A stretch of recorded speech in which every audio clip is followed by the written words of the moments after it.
So, what do you guys know about termites? Teach me. They can chew through wood and ruin your house. Okay. They dig up the soil to generate space, and then they they grow the fungus inside, which is basically their food. Yeah, they mix the soil that they excavate with their saliva and start to build these mounds. So this is an active mound. The reason we can tell it's active, you can see the new growth here on top, but if you look carefully, there's no holes. Okay, when you find an inactive mound, you'll notice over the years and years and years of rain, small holes will start opening up inside these termite mounds.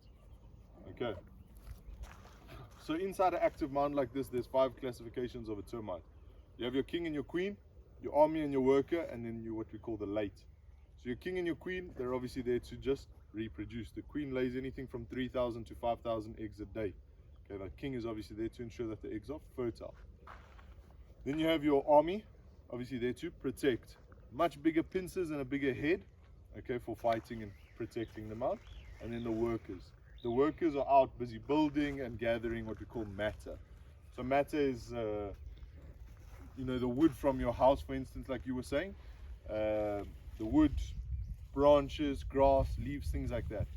They transport it back into the mound where it's used as a fertilizer or a compost, where that white fuzzy fungus grows. That's what they actually eat. Okay, so people are always misinformed to say, unfortunately, that the termite is eating the house. It's not eating your house, it's using your house as compost to grow its food. All right, so the last classification being the late. Any idea what those are? The late? Generating a new colony. The ones generating a new colony, exactly. Do you guys know of flying ants? Yes. Do you get flying ants back home? Yes. Flying ants is the late. Okay, it's just a technical term for them.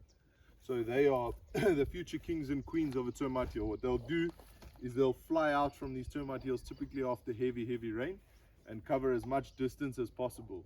They'll fall to the ground and they do a bit of a dance to lose their wings. Once they've lost their wings, the female will dig a small hole and she embeds her head and releases a pheromone. Hundreds and thousands of males can fly past her. One will join her, start to mate with her, and then they will start fending for themselves until their first set of eggs are ready to look after them. All right, the termite hill like this, which is completely sealed, these are 2 ventilation shafts. Okay, they'll open and close them depending on the time of the year. They have to keep the temperature constant, ideal for the fungus to grow, anything from 32 to 35 degrees inside here. Okay, so depending on the time of the year, they'll open and close them just to keep the temperature regulated. So now going into summer, we're going to start opening up these mounds. It's quite cool. It's like a pair of lungs. You can take a piece of grass, right, dried grass, and you set it on fire. You'll feel the one will suck, the one will blow. And you can light it on fire and the smoke will be pulled in and blown out. It's like a pair of lungs, like this, just to show you how well built these are. Good ventilation. Quite interesting in the bush. We can use this for a sense of direction. Oh. You tell me. Take a guess. Probably from the weather side, it's probably washed off a bit more. They build to the east where the sun is.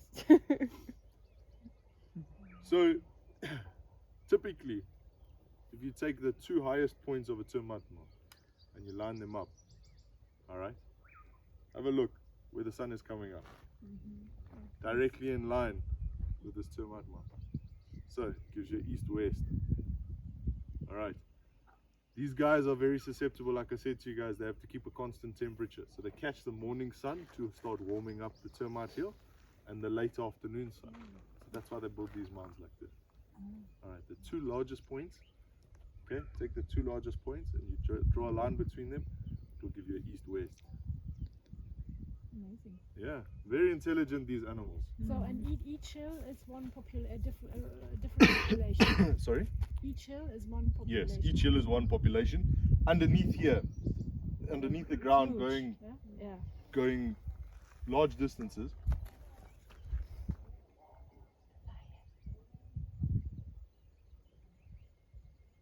Underneath here, going, you know, anything up to 300 meters. Basically, what they do is they have corridors where they go out and they forage, where they're gathering up this matter and things like that. Yeah. How long does it take for this to sprout up? Like Many years. There's some Years? massive termite